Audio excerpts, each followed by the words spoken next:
we'll see what happens here. Okay, I'll officially begin for us for the recording. So I'm Joellen Clary, welcoming you for the JASNA Jane Austen Society of North America Western Michigan chapter to a discussion of the final 5 chapters of Mansfield Park. Don't forget that next Monday we will wrap the novel as a whole. And it's hard looking at the chapters that we read today to remember that there was such activity and buoyance as the visit to Southerton and Lover's Vows. So completing our slow celebration of the novel's 210th anniversary, which we'll do next week. Tonight we'll focus on the closing chapters mostly, but having experienced the entire novel. Okay, let's start with you two. Were you satisfied by the ending? What stands out? Did it feel claustrophobic at all? How were you left by the end of it? And just these 5 chapters.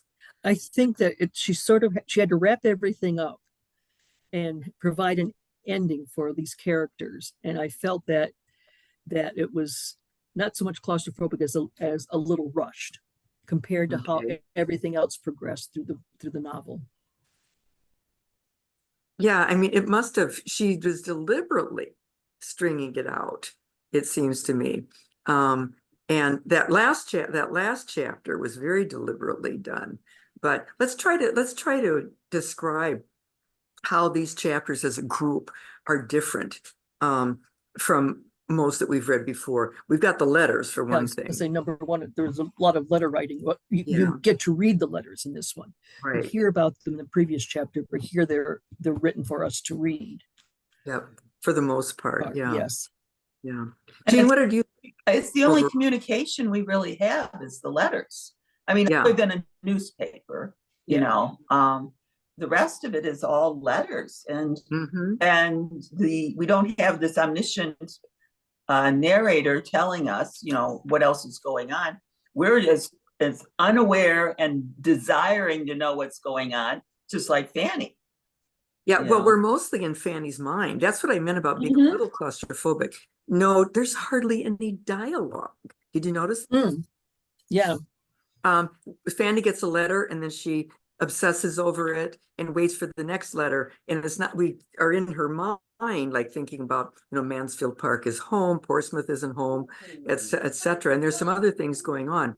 But the letters really control our experience as well as Fanny's. Yeah.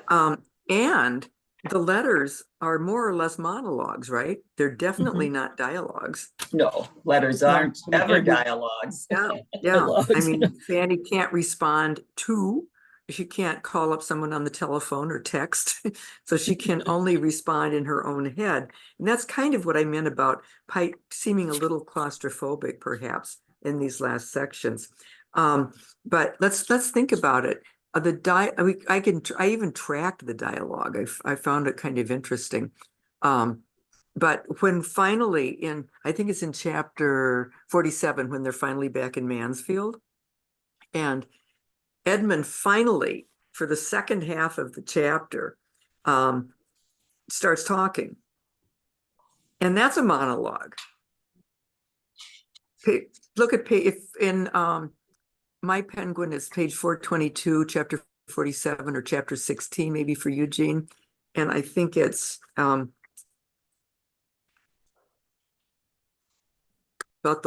at least the last half of the chapter. When Edmund starts, nothing is to be understood. I was like a man stunned. He's discussing Mary. Yes, it's on 421. You see the paragraph beginning, it was long, about the 6th page in, maybe. Yes. Okay. It was long. They reached Mansfield on Thursday. With this, Jane? Yeah. They reached Mansfield on Thursday. And this is long to her. It was not until Sunday evening that Edmund began to talk on the subject, sitting with her on a wet Sunday evening. And so we get a paragraph of kind of description, of him opening up. Look at the next paragraph, though. And the narrator, despite the kind of lack of diversity, lack of dialogue, tries with the force of rhetoric to pull us in. How Fanny listened, with what curiosity and concern, what pain and what delight, how the agitation of his voice was watched, and how carefully her own eyes were fixed on any object but himself, may be imagined. Then we get the opening was alarming. He had seen Miss Crawford. And then he goes on for pages.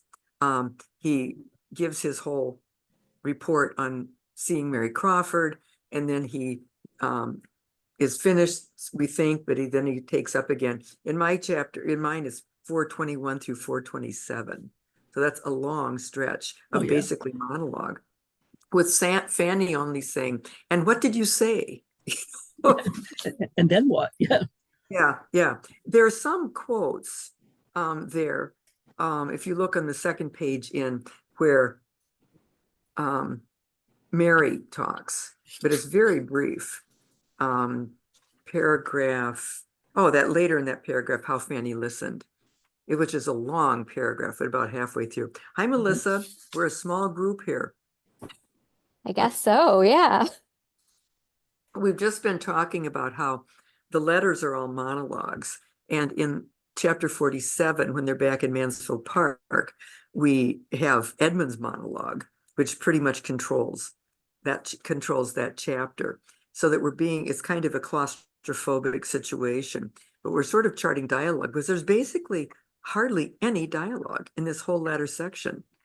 We noted how it's not Southerton. We don't have a junket to Southerton. We don't have lovers' vows and all the activity and people talking, but it's in a very, very, very narrow world here.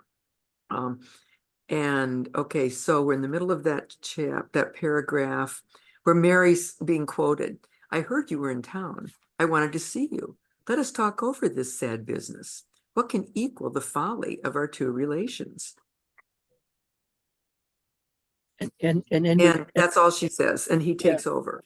And Edmund is just dismayed that she could look at it so lightly that it's, well, they should be forgiven. These things happen, let's just get on with things. And he's just like, 5 and 20 minutes, she went on to say what remained now to be done. But how about a marriage between them? Though he was appalled at her reaction. Yeah. And we do get some direct dialogue from Edmund that's quoted. "For where, Fanny, shall we find a woman whom nature had so richly endowed, spoiled," at the end of that particular paragraph.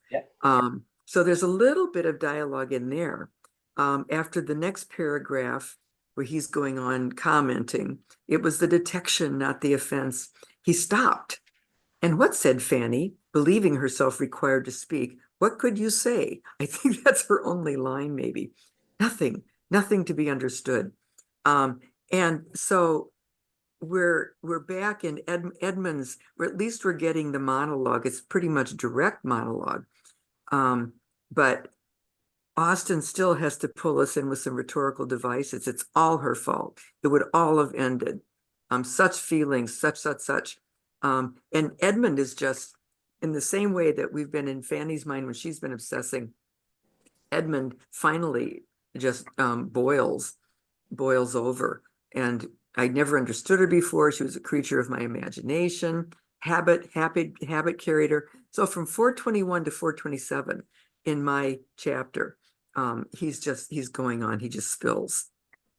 So he wrote one letter at the beginning. Did he write her a second letter? I can't remember. But so anyway, and the last, there's not a lot of narrative commentary through all of this either, until the last chapter is what? All narrative commentary? Yeah, like an epilogue. It's pretty much by the narrator, isn't it? There's some fid, and we could just look through this, but it's not like the rest of the book. Can you remember the chapter where we get 1 page of dialogue interaction with people? In this section? It has section? to be when they're at Southerton, when they were out walking and chatting. No, Oh, in this section. in this section tonight. here. Yeah, we have one page of kind of dialogue. Oh, When Edmund comes to get them, maybe? I'm just guessing. Yeah, I don't think so, not so much. Look at chapter 46. I'm thinking The when they're newspaper section. discussing Tom. No, the newspaper section. Yeah, There's very little Mm. direct dialogue, direct quoting. And this is where, in fact, I asked a thing about pivotal letters. Had Fanny learned about what actually happened with Maria and Henry Crawford, that would have been a pivotal letter. But she steals the letter's thunder and gives it to the newspaper. At the beginning of that chapter, Mary has sent her little note, don't pay any attention to rumors. But then in chapter 46, about the third page N, the end of a long paragraph where Fanny's noticing the stains on the walls. Her father says, "What's the name of your great cousins in town, Fan?" A moment's recollection enabled her to say, "Rushworth, sir. And don't they live in Wimpole Street?" "Yes, sir." "Then there's the devil to pay among them, that's all." So we have a whole paragraph of quoted information there. Then we read the newspaper account, and "It was a mistake, sir. It must be a mistake. Mr. Price says it might be all a lie. Mrs. Price says, indeed, I hope it's not true. It would be very shocking. I've spoke once to Rebecca about the carpet," and that's it. We've got a one page section of dialogue in this entire 5 chapters. and it ends on the carpet. Yeah, she just obviously not at all interested in that. That comes in another part when they're talking about Tom being ill and how uninterested Mrs. Price is in anything that happens in Mansfield Park. It's like, well, but the same is true for Mansfield Park. 3 or 4 Prices could probably kick the bucket and they wouldn't bat an eye. So the ties of blood no longer bind, basically. Right, and that's all narrative commentary. So we'll get away in just a minute from the way that this is done, but it's really quite shocking that it's almost as though we're being distanced. I mean, we are being distanced from the action, along with Fanny, who's absolutely dependent on letters. And then, but the newspaper comes in with the most pivotal information. And then when she goes back to Mansfield Park, Edmund takes over and spills. So anyway, let's slide back to chapter 44. These letters is making me think of Lady Susan, which is an epistolary novel. And so Jane Austen obviously enjoys working with letters and having that bring the plot forward, and she's comfortable with it. Yeah. Whereas I think a lot of other authors would find it hard. Well, not in the 18th century. They were common, these epistolary novels.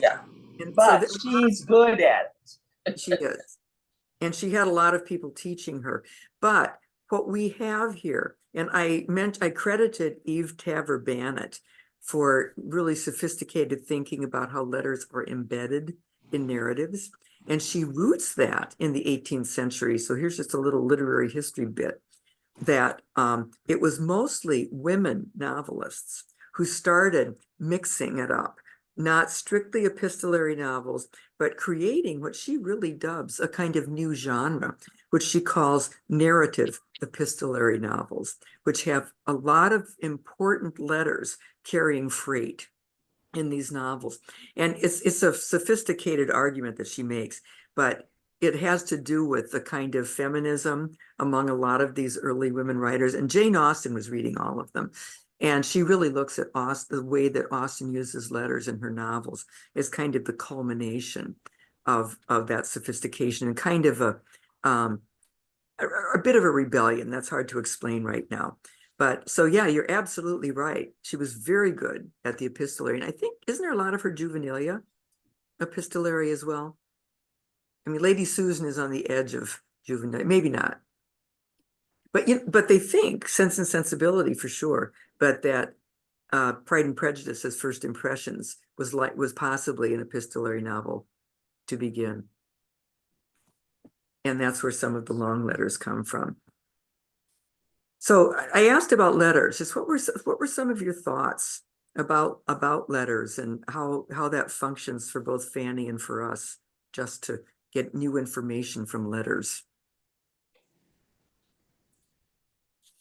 Well, she certainly used it as a way to impart a lot of information about what was happening rather than have the narrator do it. So it's sort of firsthand accounts of what's going on at Mansfield Park, how Edmund's feeling about having chatted with Mary Crawford and that sort of thing. So that's how I saw them. It's like really firsthand observation rather than by the individual's characters as opposed to the narrator.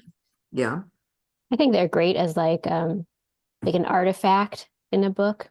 It makes you feel like you're getting a little piece of like you're in the story and you're getting a little piece of it. Almost like an illustration would function, but this is kind of more meaningful because it moves the story forward, and it's not a recounting of the letter, it's the actual letter. So we get to take from it what we might take from it as readers, separate from what however the characters process it. So there's that part too. We have our own personal reading of it. And it really unites us with Fanny. We're there in her mind while all this is happening, and how somebody cannot have sympathy for her when we're going through it just like she is,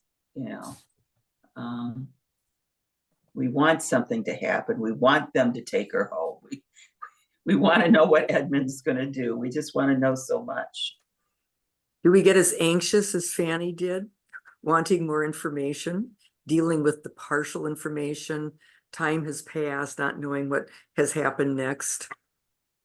Well, for her, it's personal. It isn't for us, so I don't think we're as anxious as she is. But we do want to know.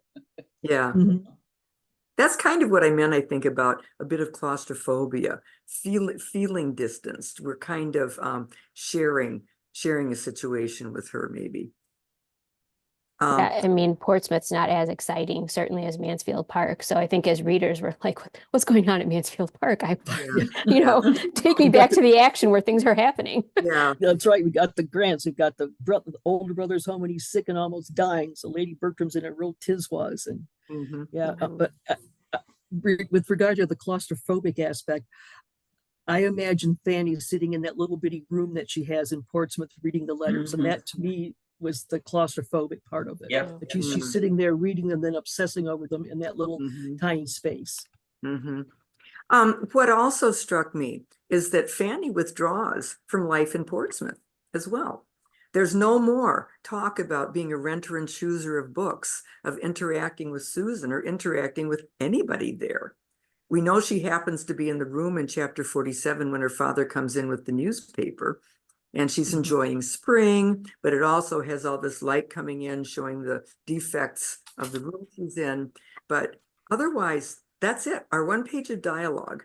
There's no interaction at all. Susan hardly exists, except that we learn she's an ear for Fanny when she's angsting about Tom in chapter 45, I think that is. So it really pulls us in. There's such a tight focus. And I'm wondering whether some of our crew didn't make it through. I mean, I know a bunch of people are out of town too, but I wouldn't be too surprised. Well, I know it's Colleen's birthday today, so maybe she's doing something I bet. for that. Yeah. Exciting, yeah. Well, happy birthday to Colleen.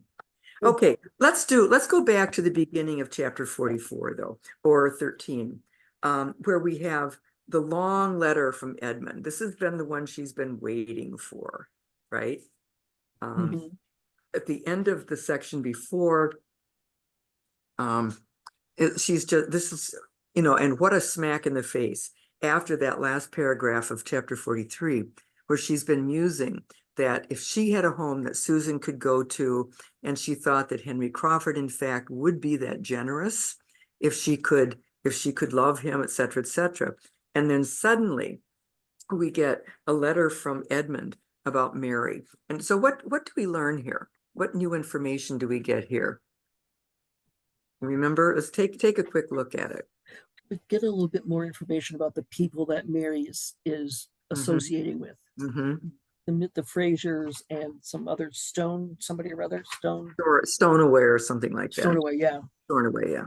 But he is not at all pleased with her relationship with the Frasers. Mm-hmm. He credits them with her faults and judgment. Mm-hmm.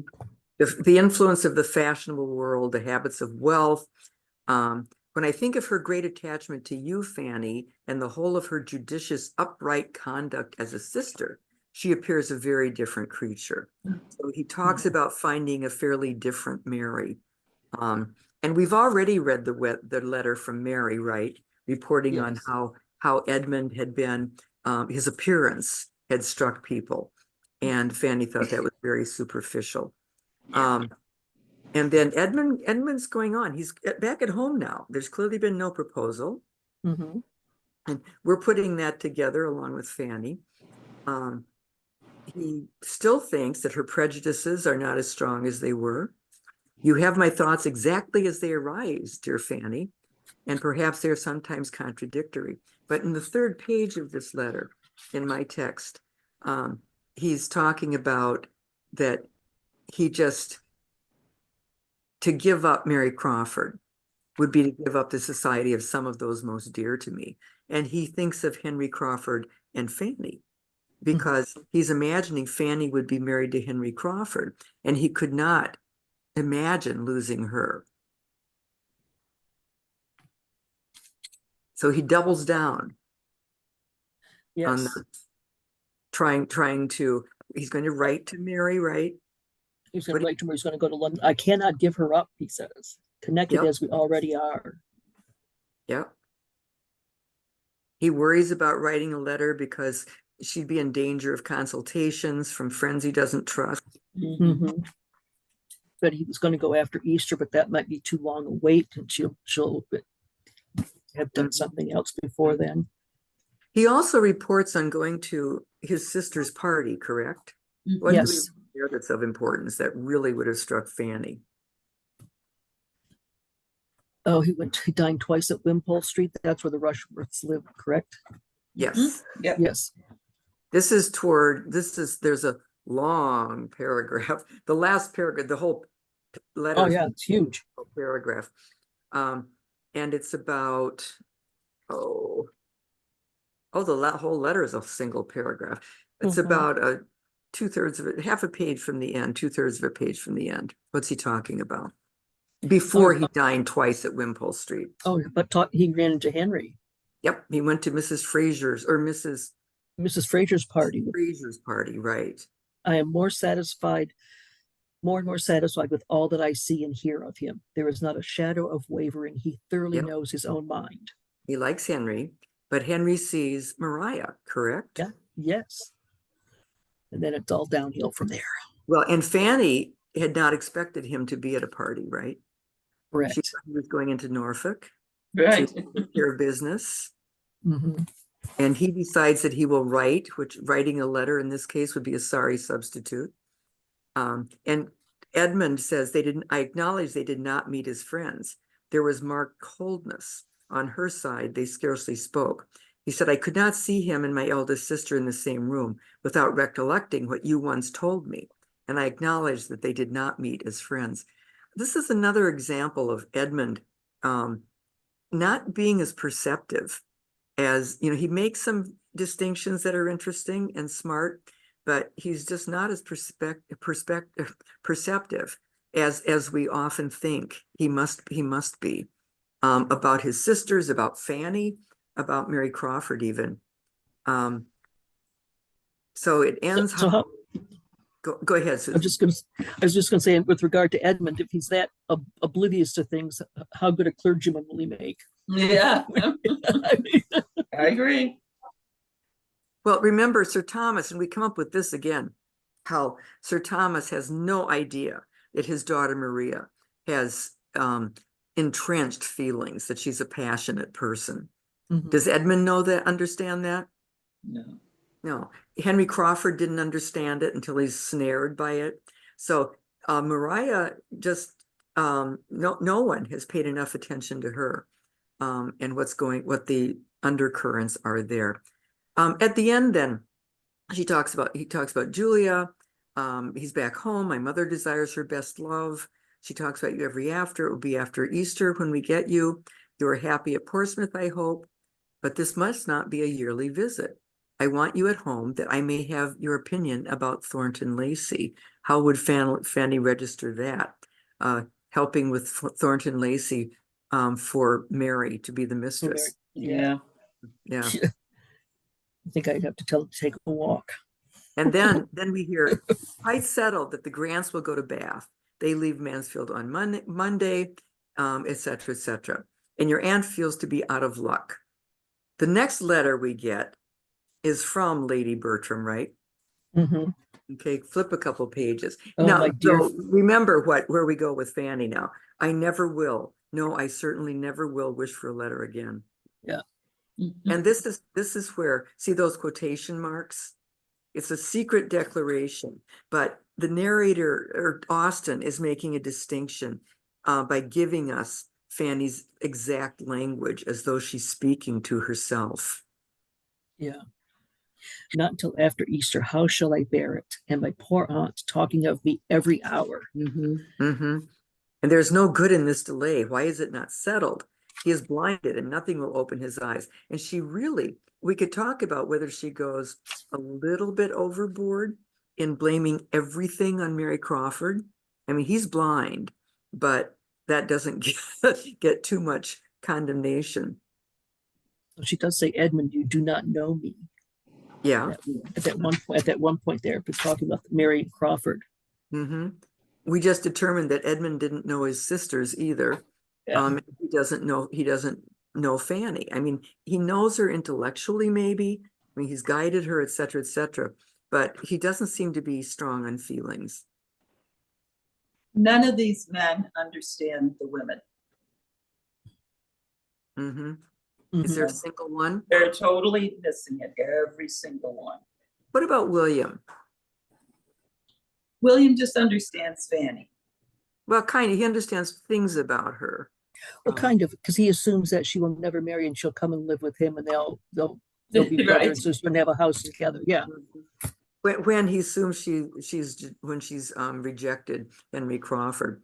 But okay, toward the end, Lady Bertram takes up her pen. See that, my dear Fanny? Look at the Yes. paragraph just above that.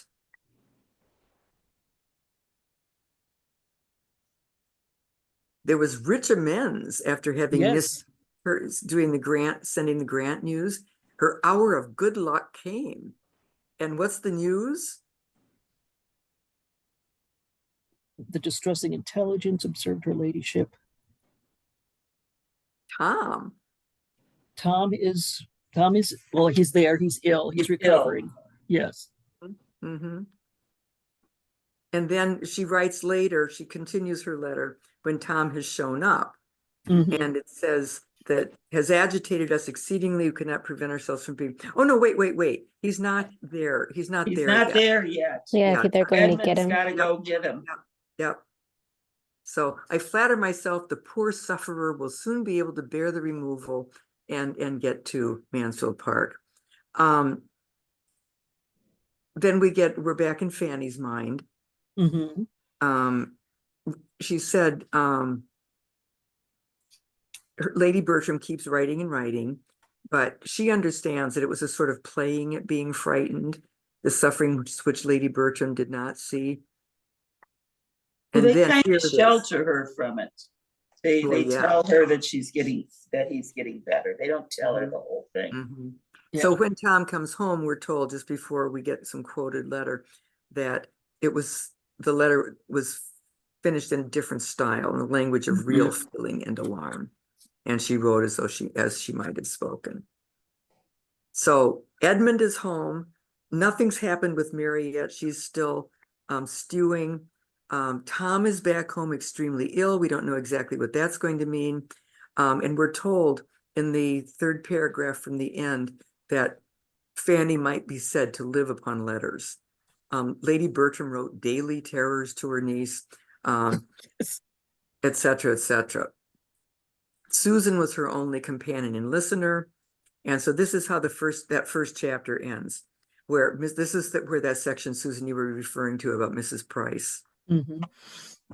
There was also the comment about Lady Bertram and her letters, how she could take one little tidbit and spin that out for an entire letter, how she could just, the histrionics were just unbelievable. So a little tidbit, that's all she required, because she gained that knowledge of letter writing when Sir Thomas was he an MP at some point? Or, yes.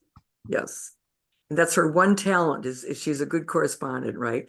Okay, slipping quickly into chapter 45. We hear more about Edmund writes to Fanny. We don't see that letter. It's indirectly reported. And Fanny's thinking about it. She considers Miss Crawford. And look at this. It's the I think the third complete paragraph. The family were not consumptive. Oh, yes. Yes. First time Oh, yes. we hear speculation about Tom dying and leaving, putting Edmund in line for As the the estate heir. comes from Fanny. But Miss Crawford gave her the idea of being the child of good luck. And to her selfishness and vanity, it would be good luck to have Edmund, the only son. Oh, yeah. So yeah. that does cross her mind. Okay.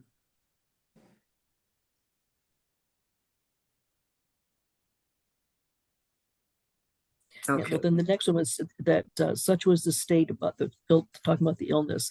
Such was the state of Mansfield, and so it continued with scarcely any change till Easter. A line occasionally added by Edmund to his mother's letter was enough for Fanny's information. Tom's amendment was alarmingly slow. Yeah. And so along the way here, until we get to Mary Crawford's letter, which ends the chapter, we hear about spring, but Fanny's musing about home. This is on my page 400.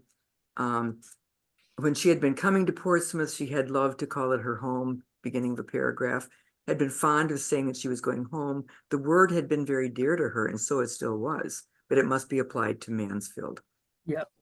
So we stay in Fanny's thoughts and feelings, and anything that pops out to you here. I love, though, see the paragraph, it was sad to Fanny to lose all the pleasures of spring. Yes, I underlined that bit, yeah. And she's waxing eloquent about 10 lines down. The earliest flowers in the warmest divisions of her aunt's garden, to the opening of leaves of her uncle's plantations, and the glory of his woods. Have we ever heard about Fanny being in those woods? No. I don't think so. She kind of rode around a little bit on the horse. We've never heard about Sir Thomas's woods previously. Yeah, but she uses all of that to compare the confinement and the bad air, bad smells and bad food of Portsmouth. So we get some back and forthing here. She wants to be in Mansfield where she'd be of use. She loved to fancy how she could have read to her aunt, etc. She was astonished that Tom's sisters could be satisfied in staying in. Yeah. So she goes on about London for a while. And immediately following, we get a letter from Mary Crawford. Yes. What do you recall about that? She's just trying to head off the scandal and sort of. No, not no. This is about Tom. Oh, this is about Tom. End of chapter 45 or 14. Oh, such a fine young man cut off in the flower of his days is most melancholy.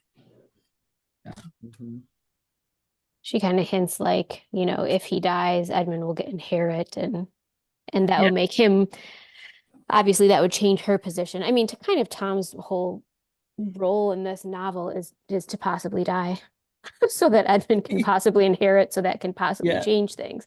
I mean, he has really no other, we don't know anything about him other than he's kind of like a bad boy. Gets sick and almost dies. Oh, but here's then he changes as a result of the illness. Right, so, but I mean, how much can we care about it? We didn't know that much. I don't know. Fanny even says that somewhere in here, that her cousin, she has sympathy, but how much does he deserve or something like that? Well, then there's Mary says too, I put it to your conscience whether Sir Edmund would not do more good with all the Bertram property than any other possible sir. So that, Yeah, She's kind I mean, of- Mary's writing to Fanny basically to find out, is he going to die? That's Right. basically what she wants to know. for And information. because she can't tell from the information she's getting at the other end how serious it is. Mhm. So she can plan what she wants to do. Yep. And she's very straightforward about it. The fourth or fifth. Oh, yeah. I write now to beg an immediate answer. I want to know Mhm. the state of things at Mansfield Park. And what she's heard about Tom, a bad chance of recovery, et cetera, et cetera. The report is so prevalent that I confess, I cannot help trembling. But then it's like, one of those situations we've talked about before, where one of the Crawfords just completely drops the ball. And Fanny, I see you smile and look cunning, but upon my honor, I never bribed a physician in my life. Like to, Weird. like, yeah, If like he to, used to that die, there even would be occurs to her that, that could happen, to be sure of the death. somebody will actually do him It's in. also Yeah. like, who does she have waiting in the background? She might as well marry Edmund. It's not like she has some other person. It's like some pressing choice. Yeah. Yes, we don't hear Mary with any other beaux, do we? You don't hear No. her out and about. Yeah. Not Yeah. like she's sought after. Well, maybe she might be in London, something that we don't hear about, but Edmund has spoiled her for the way that she looks at other suitors. We hear that toward the end, I guess. But in this letter, then we get past there, and long paragraph there, but halfway through it, she says, "Write to me by return of post. Judge of my anxiety and do not trifle with it." See it? Tell me the real truth. And now do not trouble yourself to be ashamed of either my feelings or your own. Believe me, they are not only natural, they are philanthropic and virtuous. That's the Sir Edmund part. Then we switch to information, why she couldn't apply to Edmund's sisters. And what information are we given? To do with what the Rushforths and the Almers and all these folks are up to. Mm-hmm. Over East. Yeah, Julia's with the cousins who live near Bedford Square. Yes, I could immediately apply to either, but however, I would still prefer you. Yeah, Mrs. Rushworth has been spending Easter with these other people. The Almers, yeah. In Twickenham. Mm-hmm. Mm-hmm. And she says, and Henry isn't at hand, so I have nothing to say from him. But then Henry walks in before she ends her letter, right? Mm-hmm. And more new information. Oh, the elder Mrs. Rushworth is at Wimpole Street. So what's his name's mom shows up. No, that's Mrs. Rushworth is Mariah. Mrs. R knows a decline is apprehended. Henry saw her this morning. But I thought that what's his name went down to pick his mother up and bring her back. Yeah, it says the old lady has come, so she's there too. Oh, yeah. The Howell the Dowager and they do not get along. Yeah. Right. Because when Mariah gets home, she's home too. We get that story later. Right, but right now all we know is that Henry had seen Mrs. Rushworth that morning. Now, do not make yourself uneasy with any queer fancies, because he has been spending a few days at Richmond. He does it every spring, et cetera, et cetera. So she's just giving all kinds of grist for Fanny's mill. And she's disappointed that he hasn't gone to Everingham, and well, just turn to the end of the letter. Fanny's disgust at the greater part of this letter sums it up. Yeah, and her extreme reluctance to bring the writer of it and her cousin Edmund together. I don't think she even gives Henry much attention. But we know what she would have thought of that. And Mary Crawford said, just write to us, tell us, we'll come down and pick you up and take you back to Mansfield Park. She does say about Henry, Oh, She Peter. was mortified. She had thought better of him, like that he was flirting with Mrs. Rushworth. We don't have that yet. On page 404, Oh, yeah. right at the end of that It's letter. about halfway down that long paragraph after the letter. Mhm. Yes, yes, yes, yes. The brother's conduct, her cold-hearted ambition, his thoughtless vanity. To have him still the acquaintance, the flirt, perhaps. She was mortified. Yeah, thanks, Melissa. I thought Okay, that are was, we still in chapter 45? yes, yes. Okay, so At where is the it end in of the it, though. letter? Where is it in the letter about Henry? Do you It's see right the down at the end bottom. of Mary's letter? Yeah, It's the next long paragraph right in the center. She was Fanny's mortified. disgust. And That- her that and his paragraph? are italicized, yes. Yeah, right, right. Okay, so basically in these first two chapters, 44 and 45, we get a letter and we flip into Fanny's mind pretty much. We get another letter and we flip into Fanny's mind. Then there are no letters for a while. In chapter 46, we have a little note from Mary at the beginning, a little note from Edmund at the end, and the newspaper in the middle. So something really happens here. Yes. And is largely unreported in letters. So we have to wait to learn about it. So Austen's kind of cagey there. A lot of the epistolary novels or narrative epistolary novels use letters to give really smacking information, and that would create a turning point in the novel. And here she plays a kind of game with it. So, And the teasing way her father asks her, "Oh, what's the name of those cousins of yours?" And yeah, he probably don't they didn't- live on really Wimpole didn't Street? mean it. Yeah. Yeah. So the the note from Mary, she must not have been thinking.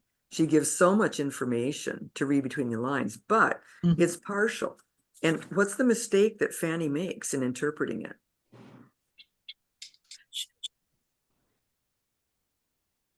Who does she think has gone to Mansfield Park? She probably thinks that Julia and Crawford have run away or something like that.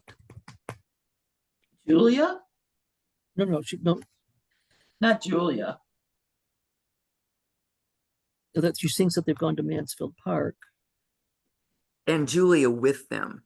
Yes. So Aunt Fanny interprets that to mean Mr. and Mrs. Rushworth and Julia with them.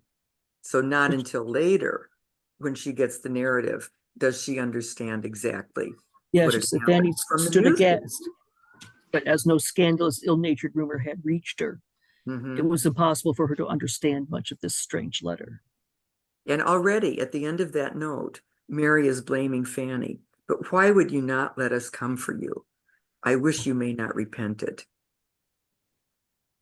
So say not a word of it, hear nothing, surmise nothing, whisper nothing till I write again. I'm sure it will all be hushed up and nothing proved but Rushworth's folly. She just gives all kinds of data, but it's misunderstood.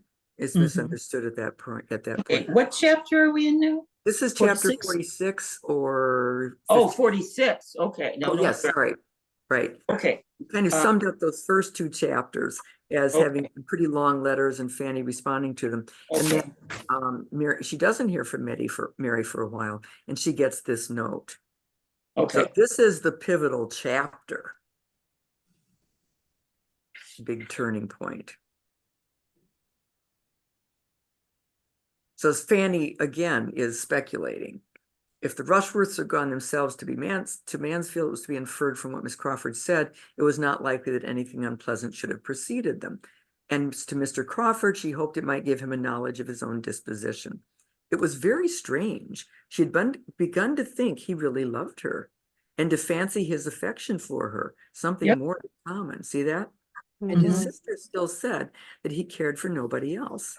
Yet there must have been some marked display of attentions to her cousin.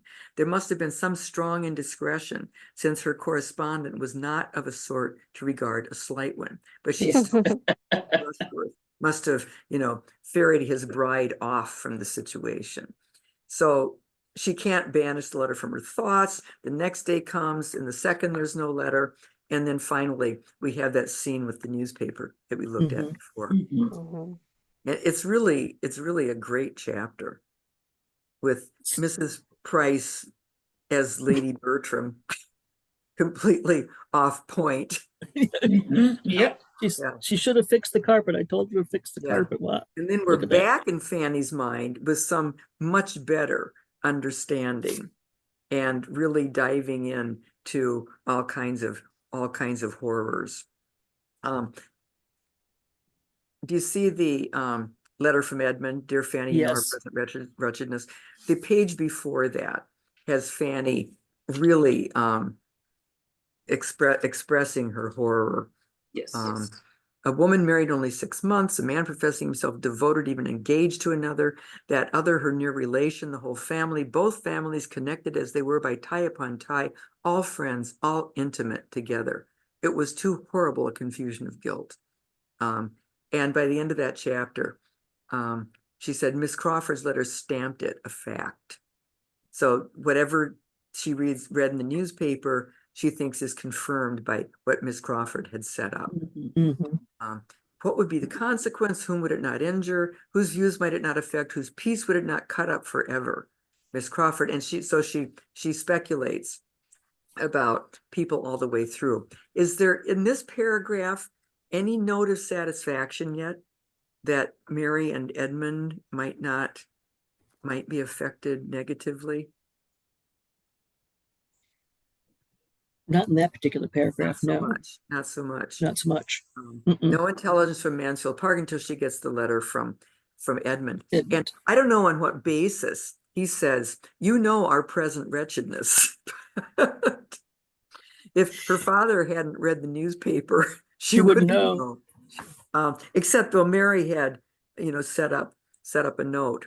But so, and then look at Fanny's response after this. He's going to be coming the next day. Susan can go back to Mansfield Park with her. Never had Fanny wanted a cordial. I love that. That's a great line. I need a drink. She's all falling apart. Letter contained. Yeah. She felt she was in the greatest danger of being exquisitely happy.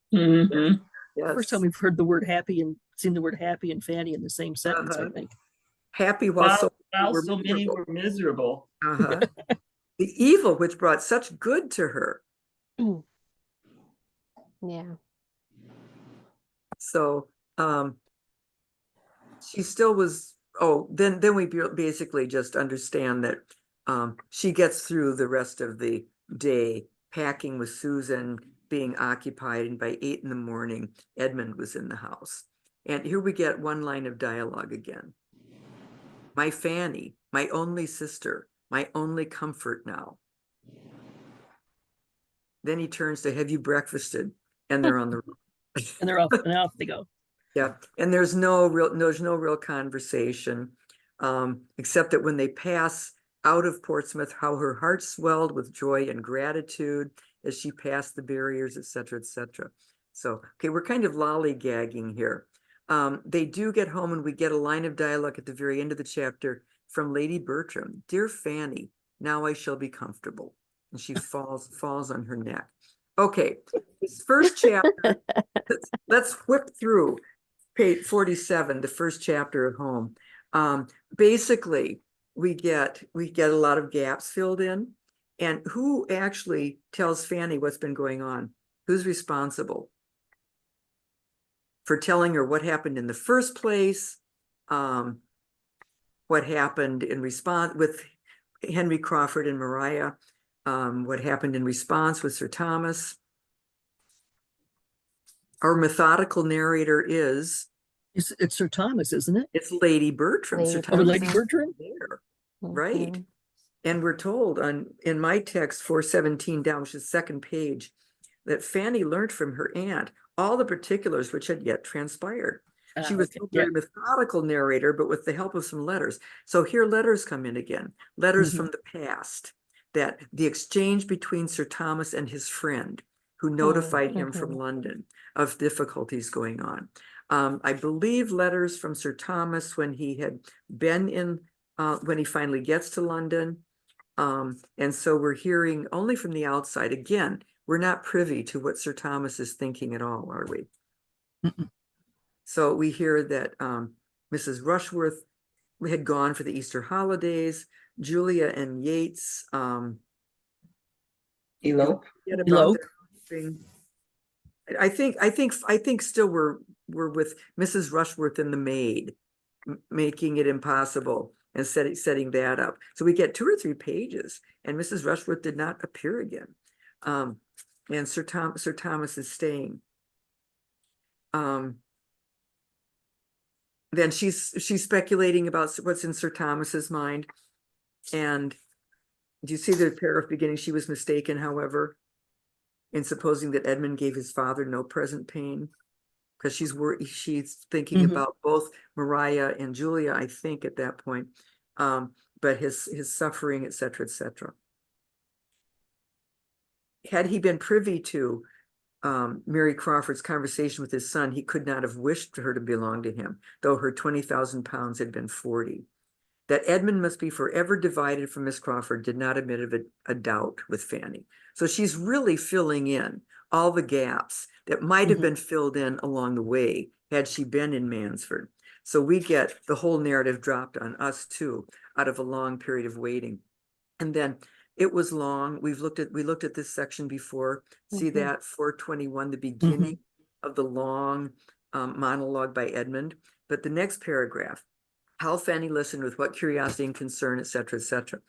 And he had seen Miss Crawford. And basically, he fills in Mary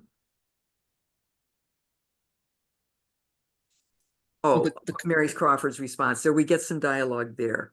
Yeah, when he tells Fanny how Mary spoke of her and how she esteemed her and that sort of thing. Right. Yeah. But also, why would she not have him? It is all her fault, simple girl. Yeah. I shall never forgive her. Yeah. It's Fanny's fault. She was supposed to fix. She's supposed to fix Henry. And then Fanny speaks and said, cruel, quite cruel. And Edmund says, no, she's not cruel, but she's careless, basically. Hers are faults of principle, Fanny, of blunted delicacy, and all back to her education again. And he's clearly mourning a woman with so many talents, etc. Then we learn again that her argument was to persuade Henry to marry Maria, and then the manner in which they should be treated, that they should be accepted at home, etc., etc. And so Edmund is giving lots of information as well as his responses to it. And then at the end, Fanny thinks they had done, but he starts again. He felt more than justified in adding to his knowledge of her real character. And we end with Fanny's friendship was all he had to cling to. So yeah, this is what we were talking about.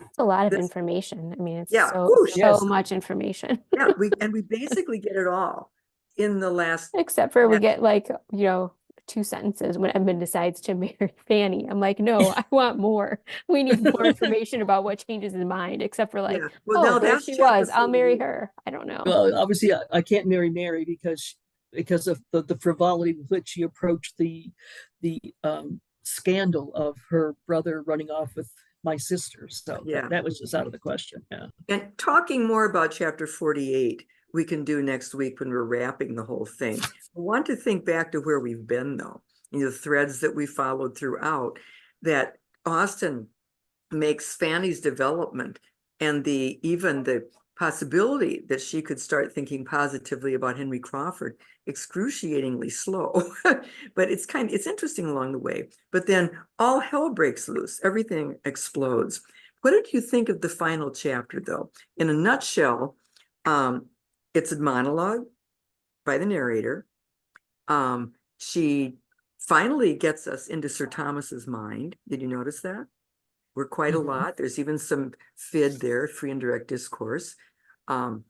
There's narrative summary, again, about what happened between Maria and Mrs. Rushworth, that Mr. Rushworth gets divorced. Mrs. Norris goes to live with Maria. Julia and Yates they kind of come back into the family fold. Yeah, Yates' situation isn't as bad as he thought it would. Then basically in the first part, we hear about all the family members whose disposition Sir Thomas controls.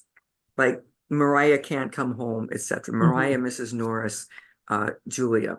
Then we turn to Henry Crawford, and there's narrative summary again, connected to what happens between him and Mariah, that they're mutually punishing each other. Then we hear about the Grants and Mary. Then finally Edmund. Do you see a kind of logical progression here? She wraps it all up, yeah. Yeah, but moving then to the principals. Do we hear very much about Edmund? We've gotten that whole pages long dialogue or monologue from him at the end of the last chapter. How does he figure in this one? Not a lot, really. Got a whole lot about Mrs. Norris getting the boot. How much does Fanny figure? Not much either, right? Yeah. We've gotten that for the whole novel. So we hear about the disposition of everybody else pretty much. Well, it's kind of like all these failed schemes. You know, this book is so much about like who should marry who and all these setups of, wouldn't it be great if Mariah married Mr. Rushworth and Julia married Henry Crawford, and you know, all these like ideas that failed. I was thinking about how much this book is about marriage during that time, and how you know, there's just a constant return to, like, especially when she's at Portsmouth, about how these marriages didn't work out, her own parents' marriage, and then they're looking at marriages that Miss Crawford is writing to her about, people in London that haven't worked out because they are kind of set up like the Rushworths and the Rushworth. I mean, all these comments about marriage makes me feel like this is a book about that, about these schemes not going well during that time in society. And Fanny kind of seeing through some of those things as an outsider to that society, but also evaluating Portsmouth and how those marriages really haven't worked out either. There's a lot of educating that goes on, right? We watched Fanny throughout the novel, learning to speak, function better in the world, etc. Sir Thomas, by the end, is he the primary one educated? Yeah, I was going to say, you know, this novel also starts on this idea, if one hand is on like these schemes and the other hand is on the idea of improvement. We start with a lot of improvement, and I've been thinking about like who does improve, and I think it's pretty much everyone but Fanny comes around to the idea that, you know, yeah, this whole idea of these schemes and what we think of as improving, we have to, like, all these other people change their ideas of marriage and family and home, and what Fanny means to them, and Susan. I mean, they really have a turnabout in terms of how they view society and all of these conventions. How social do you think their lives will be at the end? Edmund and Fanny's, and how social?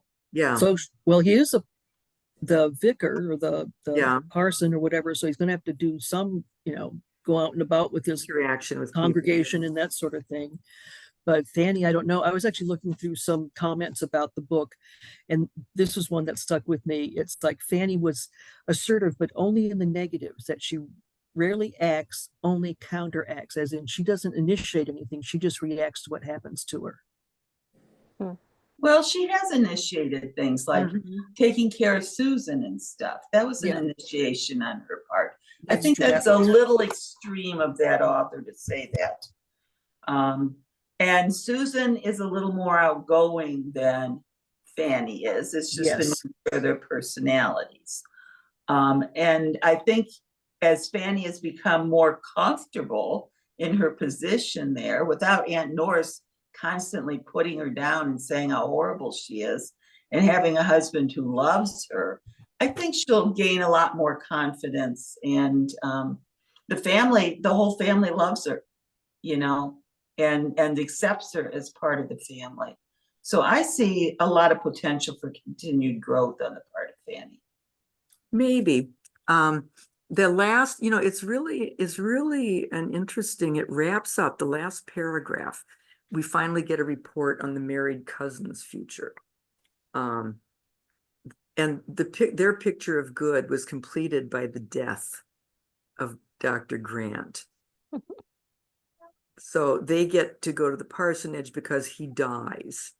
Yeah. And we hear that everything at the parsonage, which used to make Fanny uncomfortable, is thoroughly perfect as everything else associated with Mansfield Park. I think it might say even has always been or something. So there's a kind of, the narrator's kind of jabbing us a little bit here, I think, or had long been. Thoroughly perfect in her eyes, as everything else within the view and patronage of Mansfield Park had long been.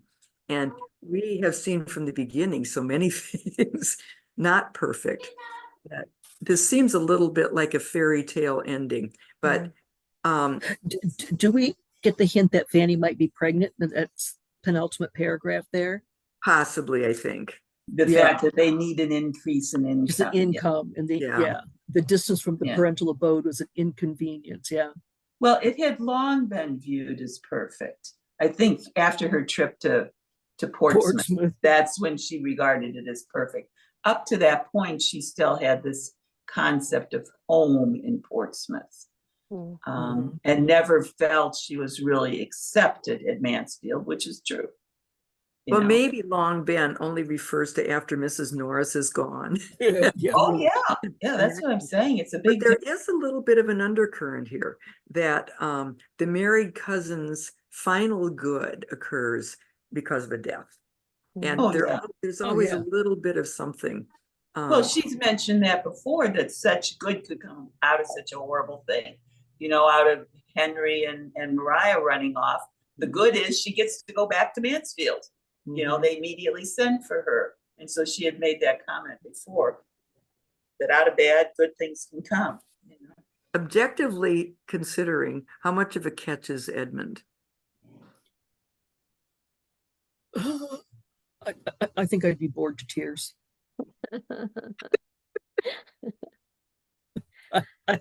I don't know. I mean, what do we know about him except for that he's obsessed with Mary Crawford? I don't know. He's going to be a clergyman. And he's been kind to Fanny. I mean, we know that, and he and that family has been was the first one and was the steadfast one who believed in her. But outside of that, and we don't really know a lot about these characters, like kind of interest necessarily, but. It is. I mean, it's interesting that's, you know, he's just set up to be the one. Yeah, it's really narrow scope. Before next week, maybe take a look again at the last part of this chapter, which deals mostly with Edmund and Fanny. And you know, he had scarcely done regretting Miss Crawford. We're told, the narrator says, I purposely abstained from dates. Right, I thought that was funny. But in the paragraph ahead of that, we've been told that he had not to wait and wish with vacant affections for an object worthy to succeed her in them. Scarcely had he done regretting Mary Crawford and observing to Fanny how impossible it was that he should ever meet with another woman, before it began to strike him from a very different. And then if you go on there, we're told that it's all about Edmund still. I mean, Fanny gets one little line, which is kind of interesting, but with such a regard for her indeed, as his had long been, a regard founded on the most endearing claims of innocence and helplessness, her growing worth, which is okay, that's a good one. What could be more natural than the change? Loving, guiding, and protecting her as he had been doing. It's all about the past. From her being 10 years old, her mind in so great a degree formed by his care, and her comfort depending on his kindness, an object to him of such close and peculiar interest, dearer by all his own importance with her, because he's flattered by the attention he gets from her more than anyone else at Mansfield Park. What was there now to add but that he should learn to prefer soft light eyes to sparkling dark ones? I mean, that paragraph is a little cold. I mean, what's better about him than the way Henry loves her? You know, they both. I don't know. That was interesting to hear you read that, because it makes you feel like, well, Edmund doesn't really love her either. I mean, I think Henry. Kind of bad news. I think Henry learned to love her. He didn't honor that, but I think Henry loved her better than Edmund does. Yeah, I think you're right about that. Yeah. And, you know, you don't expect, Austen's endings are always more ambiguous than most people think, especially based on the movies. It's all happily ever after. But so many of I mean, Darcy, you know, can't be improved upon, right? But in all of the other novels, there's something a little iffy about the male characters. They're not particularly strong, particularly strong characters. And anyway, take another look at this. But then basically all we get about Fanny is, you see the chapter, the paragraph that begins about a page, 2 pages in from the end, their own inclinations ascertained. Yep. Okay, there were no difficulties behind. Okay, their assertions were, or their inclinations were ascertained. Inclinations is kind of a soft word there too. But just within the half paragraph before, we're told just about Fanny and his happiness, knowing himself to have been so long but the beloved of such a heart, must have been great enough to warrant any strength of language in which he could clothe it to her or to himself. It must have been a delightful happiness. But there was happiness elsewhere which no description can reach, and that's Fanny's. Let no one presume to give the feelings of a young woman on receiving the assurance of that affection of which she has scarcely allowed herself to entertain a hope since she was 10 years old. And that's all we learn. And we've been told before that Fanny's exquisitely happy, despite the misery of others, et cetera, et cetera. There's a lot of ambiguity here. And I'm not sure exactly how to sort it out. But it's really interesting to go back to, But this last section is all monologues, pretty much.